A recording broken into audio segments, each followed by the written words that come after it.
தமிழகத்தில் தலித் மக்கள் மீது தலைவிரித்தாடுகிற சாதி வெறியாட்டத்தை கண்டித்து அதற்காக சிறப்பு சட்டப்பேரவை கூட்டத்தை நடத்திட வலியுறுத்தி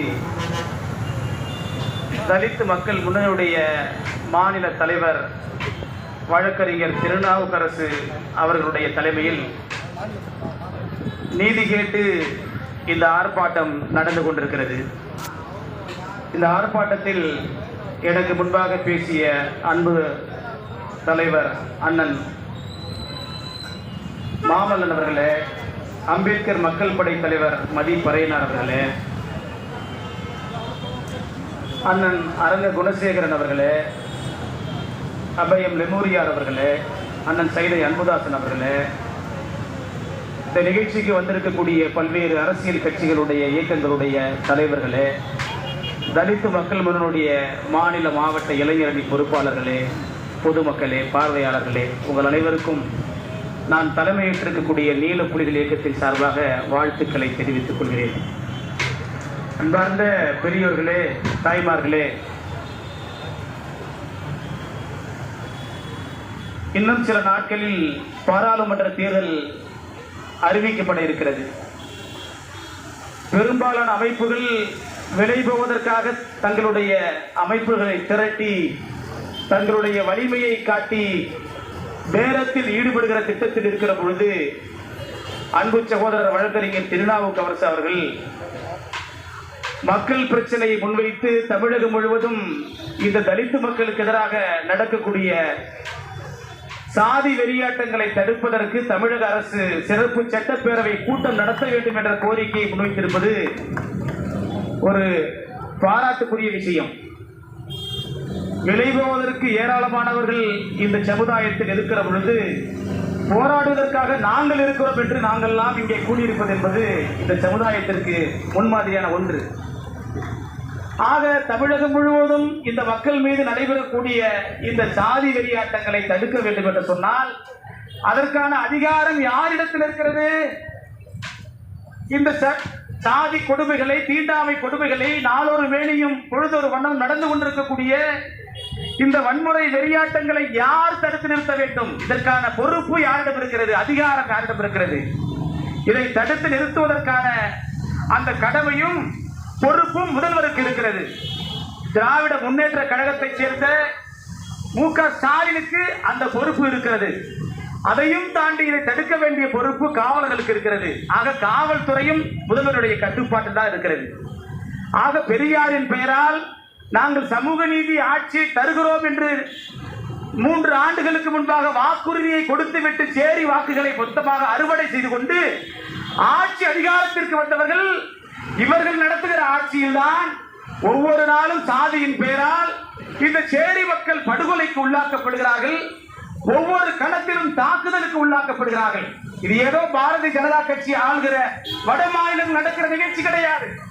தந்தை பெரியாரின் பெயரை சொல்லிக்கொண்டு, அம்பேத்கரின் பெயரை சொல்லிக்கொண்டு இந்த சேரி மக்களுடைய வாக்குகளை மொத்தமாக அறுவடை செய்து கொண்டீர்களே, நீங்கள் தான் எங்களுடைய வாக்குகளால் அதிகாரத்தில் அமர்ந்து கொண்டு எங்களையே ஒடுக்கி கொண்டிருக்கிறீர்கள்.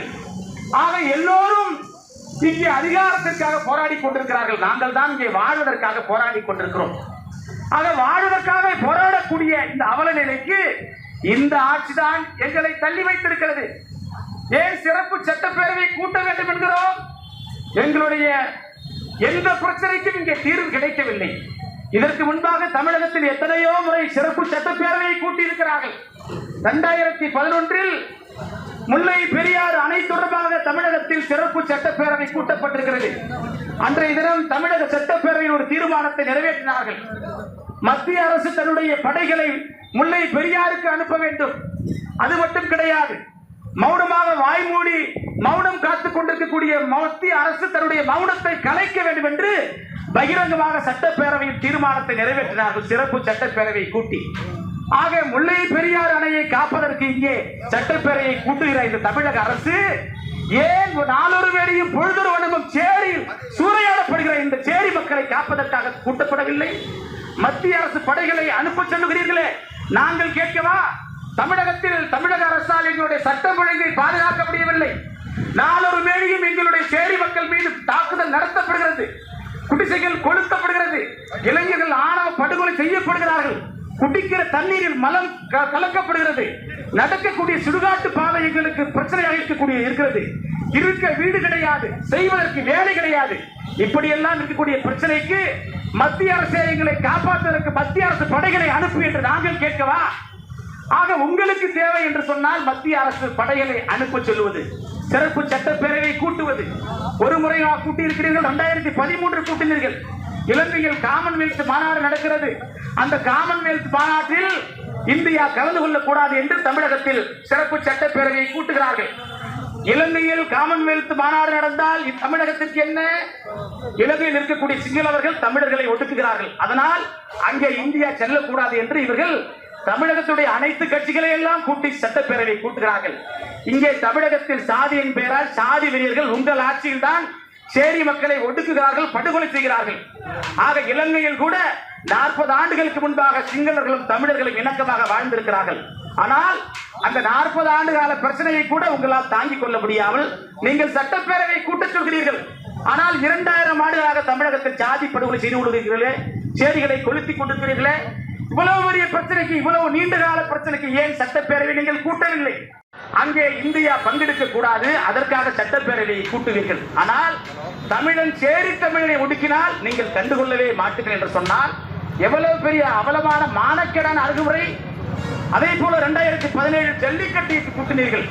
தமிழனுடைய பாரம்பரிய கலை என்று ஜல்லிக்கட்டிற்காக இதே சென்னை மாநகரில் மெரினாவில் லட்சம் தமிழர்கள் கூடினார்கள். எந்த ஜல்லிக்கட்டிற்காக நாமெல்லாம் போராடி ஜல்லிக்கட்டை மீட்டோமோ அந்த ஜல்லிக்கட்டில் பறையர்கள் பல்லர்கள் மாடு பிடிக்க முடியாது. ஆனால் போராடியது அத்தனை பேரும் போராடினோம். நாமெல்லாம் தமிழர்கள் என்று ஒரே குரலில் போராடினோம். ஜல்லிக்கட்டை நாம் மீட்டெடுத்தோம். ஜல்லிக்கட்டை மீட்டெடுத்தோம். சேரிக்காரன் ஜல்லிக்கட்டை மாட்டை பிடிக்க முடியாமல் தனியே ஒதுங்கி இருக்கிறான். ஆக ஜல்லிக்கட்டிற்காக கூடிய சட்டப்பேரவை கூட்டம், ஜல்லிக்கட்டில் மாடு பிடிக்க முடியாமல் இருக்கிறான் சேரி தமிழன், அவனுக்காக ஏன் கூட்டம் மறுக்கிறீர்கள்? 2018 அப்படித்தான். நீங்கள் அதே போலவே மேகதாட்டு அணைக்காக கூட்டினீர்கள். 2022 நீட் தேர்விற்காக, நீட் விலக்கு மசோதாவுக்காக கூட்டினீர்கள். 2023 நவம்பர் மாதம் ஆளுநர் 10 சட்ட மசோதாக்களை அவர் நிறைவேற்றவில்லை. ஆகவே அவருக்கு எதிராக நீங்கள் கூட்டினீர்கள். ஆக தமிழர்களுக்கு தேவை என்று சொன்னால், சாதி தமிழர்களுக்கு தேவை என்று சொன்னால் சிறப்பு சட்டப்பேரவை நீங்கள் கூட்டுவீர்கள். மத்திய அரசுக்கு எதிராக அனைத்து கட்சி கூட்டங்களை கூட்டுவீர்கள். சிறப்பு தீர்மானங்களை நீங்கள் இயற்றுவீர்கள்.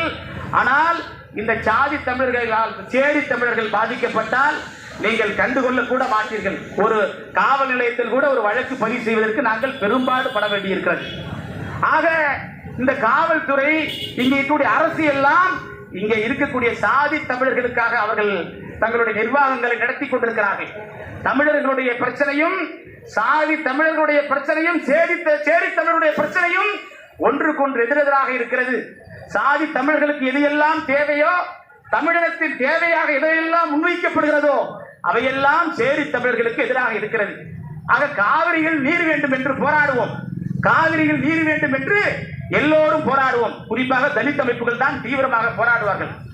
காவிரி தண்ணீர் தமிழகத்திற்கு வேண்டிய பங்கை கேட்கக்கூடிய நாம் அந்த காவிரி நீர் பாயக்கூடிய நிலத்தில் எங்களுக்கு என்ன பங்கு என்று கேட்க முடியாது.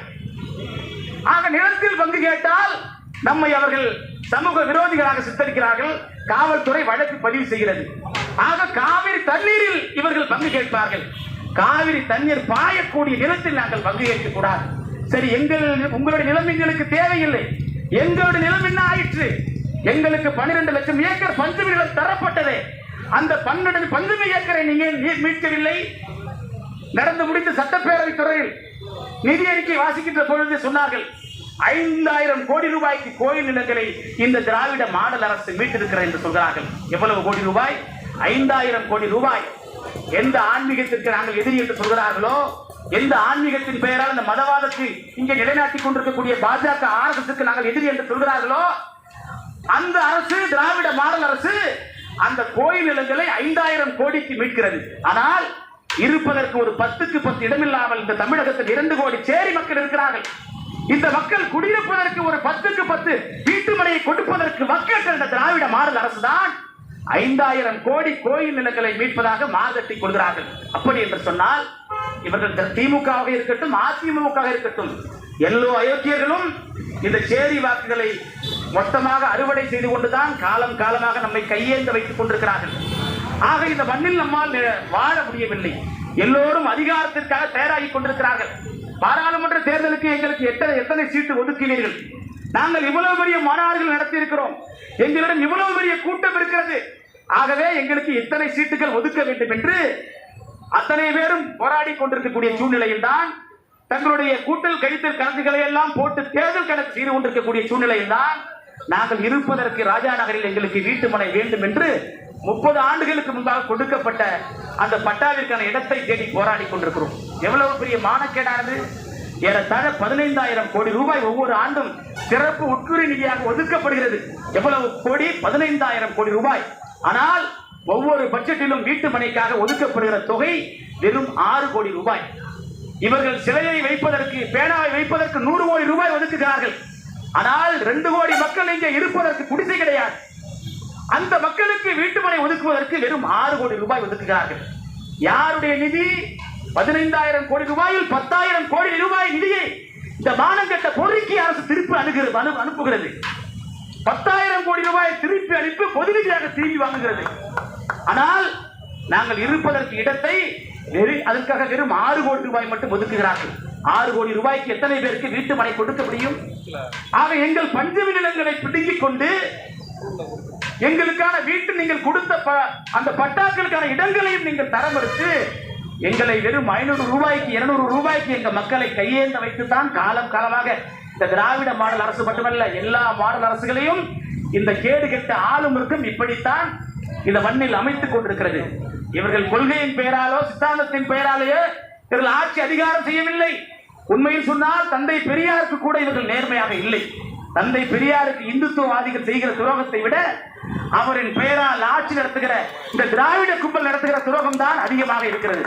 அவர்கள் கூட பகிரங்கமாக எங்களை எதிர்க்கிறார்கள். சேரி மக்களுக்கு இந்துத்துவம் எதிரி என்று சொன்னால் பாரதிய ஜனதாவும் ஆர்எஸ்எஸும் சேரி மக்களுக்கு பகிரங்கமான எதிரி என்று நாங்கள் அறிவித்திருக்கிறோம். ஆனால் நீங்கள் பெரியாரை ஒரு பக்கம் பிடித்துக் கொண்டு தேவைப்பட்டால் பாபா சாஹேப் அம்பேத்கரை எப்போது பிடித்துக் கொண்டு உங்களுடைய நண்பன் என்று ஏறத்தாழ நீங்கள் 6 முறை தமிழகத்தில் ஆட்சி ஈடுபட்டீர்கள். ஆனாலும் கூட எங்களுடைய சேரி மக்களுடைய கட்சிகள் உங்கள் காலை பற்றி கொண்டுதான் இன்றும் நின்று கொண்டிருக்கிறது. இந்த அவநிலைதான் எப்படி கோயிலுக்கு ஒரு ஆட்டை நேர்ந்து விடுவார்களோ அப்படித்தான் சில அரசியல் கட்சிகள் இங்கே திமுகவிற்கும் அதிமுகவிற்கும் நேர்ந்து விடப்பட்டிருக்கிறது. எந்த கேள்வியும் இல்லாமல், எந்த கோரிக்கையும் இல்லாமல், எப்படி பார்த்தாலும் உங்களை தேர்தல் ஆதரிப்பதற்கு நாங்கள் இருக்கிறோம் என்ற அந்த அடிமை சிந்தனை தான் பகிரங்கமாக நம்முடைய கோரிக்கைகளை எல்லாம் அவர்கள் புறக்கணிப்பதற்கு அடிப்படை காரணமாக இருக்கிறது.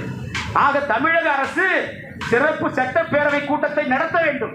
புரட்சியாளர் அம்பேத்கர் தான் இந்த மண்ணில் பாராளுமன்றம் எப்படி இயங்க வேண்டும் வேண்டுமானால் சாதிக்காக தங்களை பிரித்துக் கொள்ளலாம். ஆனால் இவர்களை ஒடுக்குகிற சாதி வெறியர்கள் அத்தனை பேர் மீதும் தீண்டாமையை பொத்தாம் பொதுவாகத்தான் அவன் கடைபிடித்துக் கொண்டிருக்கிறான். ஆக இவ்வளவு பெரிய மக்கள் தொகை கொண்ட ஒரு சமுதாயம் ஆட்சி அதிகாரத்தில் தனித்து எழுந்தால் இந்த தமிழக மண்ணை மட்டுமல்ல இந்தியாவையே சேரி மக்கள் தான் ஆள முடியும். அதுதான் உண்மை. ஆனால் சேரி மக்கள் அவிழ்த்து விடப்பட்ட நெல்லிக்காய் முட்டை போல இன்று திமுக, நாளை அதிமுக, இன்று நாம் தமிழர் இப்படி கண்ணுக்கு தெரிந்த தற்காலிக ஆதாயங்களை அடையக்கூடிய அந்த முடிவுகளை எடுத்துத்தான் இவ்வளவு காலம் வாக்குரிமையை விலைக்கு விற்றுக் கொண்டிருக்கிறார்கள். ஆக வாக்குரிமையை விலைக்கு விற்பது முடிவுக்கு வர வேண்டும். இந்த சேரி மக்களுடைய அறியாமையில் தான் இந்த அதிகார வர்க்கங்களுடைய ஆதிக்கங்கள் இருக்கிறது. சேரி மக்கள் விழிப்பு பெற்றால் இந்த அதிகாரங்கள் நிச்சயம் மண்ணில் தகரும். ஆக தமிழக அரசு உடனடியாக இங்கே முன்வைக்கப்பட்டிருக்கக்கூடிய இந்த கோரிக்கையை ஏற்க வேண்டும். எங்களுடைய பிரச்சனைகளை அனைத்து கட்சிகளை கூட்டி பகிரங்கமாக விவாதிக்க வேண்டும். எங்களுக்கு ஒதுக்கப்பட்ட நிதிகளை எங்களுக்காகவே செலவிடப்பட வேண்டும். எங்களுக்காக ஒதுக்கப்பட்ட பஞ்சமி நிலங்களை எங்களிடம் ஒப்படைக்க வேண்டும். ஆக எங்கள் மீது குற்றம் இழைக்கக்கூடிய சாதி வெறியர்களை வன்கொடுமை தடுப்பு சட்டத்தின் கீழ் தயவு தாட்சணியம் இல்லாமல் அவர்கள் கை செய்து சிறையில் அடைக்க வேண்டும். ஆக இப்படிப்பட்ட கோரிக்கைகளை நிறைவேற்றுவதற்காக தமிழக அரசு இங்கே சிறப்பு சட்டப்பேரவை கூட்டத்தை கூட்ட வேண்டும் என்ற இந்த தலித் மக்கள் முன்னணி முன்னெடுக்கக்கூடிய இந்த கோரிக்கையை நாம் ஆதரிக்கிறோம். தொடர்ச்சியாக மதி பறையனார் அவர்கள் சொன்னது போல எங்கள் கோரிக்கை நிறைவேற்றப்படவில்லை என்று சொன்னால் இங்கே இருக்கக்கூடிய அத்தனை தலைவர்களும் ஒருங்கிணைந்து தமிழக முதல்வருடைய வீட்டை முற்றுவதற்கு கூட நாங்கள் தயங்க மாட்டோம் என்று சொன்னவனாய், அஞ்சுவதை கெஞ்சுவதை நிறுத்துவோம், அறவலிமை மரவலிமை பெருக்குவோம், அரசியல் பொருளியல் பழகுவோம், ஆட்சி அதிகாரத்தை கைப்பற்றுவோம் என்று சொன்னவனாய் வாய்ப்பிற்கு நன்றி கூறி விடைபெறுகிறேன். ஜெய் பீம்.